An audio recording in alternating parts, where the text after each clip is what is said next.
name's Miller. This is Horseshoe Farm. I've been farming here for 4 years now. Yeah, just a mixed vegetable farm. Try to do a big balance of annual crops and then trying to get more and more perennial fruits, vegetables, and herbs going. I went to school for environmental science, sustainability, and had a professor that I had a sustainability course and got really interested with all the inefficiencies of the globalized industrial food system, and fell in love with aquaponics. And it started as a class project and then turned into a hobby and kind of an obsession. I had a handful of 10-gallon, 20-gallon, 50-gallon, 70-gallon tanks growing and raising perch I caught through the ice up north and crawdads, and was growing tomatoes in a big south-facing window year-round, and herbs and plants, and decided to run away to a farm outside Hot Springs, North Carolina, and lived on the farm and fell in love with. One day a week we had to cook for the rest of the crew, and I'd worked in some kitchens, but it was never scratch-made anything. So I was like, oh, you don't even have to be that great of a chef if you have really good ingredients. I just have to not screw it up too much, and we can have a really good meal.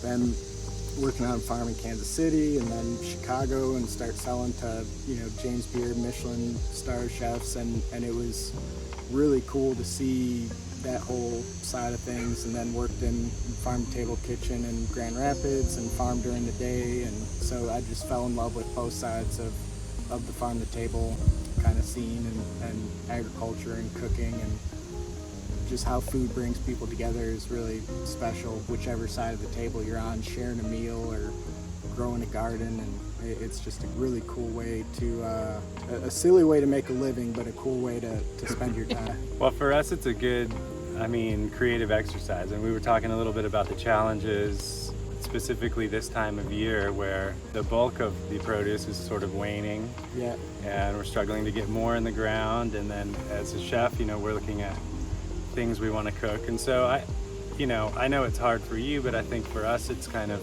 interesting to have things harvested in handfuls, specifically for a dinner like this. Just see what we can come up with, how we can put little bits of things together like that. So it's a cool time of year as far as diversity goes. You get to play, I'm guessing, with a lot of different flavors, and so it probably expands. Instead of being all we have are parsnips and carrots in the winter or whatever it is, or just tomatoes and summer squash in the summer, you can have a big mix of things to play with.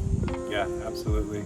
I know you're struggling with having enough of everything to sell, and for me, growing up in Montana, it's bountiful. There's tons of stuff, because I'm stuck with squash and kale for 6 months of the year there. I think for us here, it is optimistic, bridge this shoulder season, lots of good stuff. And it's nice in the kitchen, we get to play with those shoulder season flavors, and we start seeing sage and squash at the same time as the last bit of tomatoes and peppers and all that. But I enjoy the change, Yeah, it's just most of these things that we're planting now to try to get in the ground in time to mature by the daylight goes down and it gets cold. Those things like to grow in 50 to 70 degree temperatures and not 90 degree temperatures. So you get a lot of challenges with that, and that's where that diversity, or having the volume with the diversity, can be a challenge. So we have a CSA program where people sign up, and we have it for a month, or 10 punch pass. Like if you went to yoga, you let me know the weeks you'd want bags, or a half season, full season. We take off the month of August and probably part of January, February. But other than that, it's kind of open enrollment, and we're redoing the road and hopefully be able to sell from the farm through the week, and that should be coming in the next month or two. So Horseshoe Farm SC on Instagram, horseshoefarmsc.com is the website.